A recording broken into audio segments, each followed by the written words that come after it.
Hello সবাইকে, কেমন আছেন সবাই? আশা করছি সবাই ভালো আছেন। এখানে আজ আমি আপনাদের সাথে একটি নতুন রেসিপি শেয়ার করছি। রেসিপিটির নাম হলো সাবুদানা পোলাও। আপনারা অবশ্যই বাসায় ট্রাই করবেন, আশা করছি ভালো লাগবে রেসিপিটি।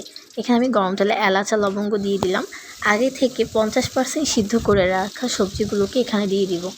এখানে আমি কিন্তু সবজিগুলোর সাথেই লবণ দিয়ে দিয়েছিলাম সিদ্ধের সময়, তো এখানে আলাদা করে লবণ দিচ্ছি না। এখানে কাঁচামরিচ দিয়ে দিলাম, কাঁচামরিচ দিয়ে কিছুক্ষণ নাড়াচাড়া করে নিব।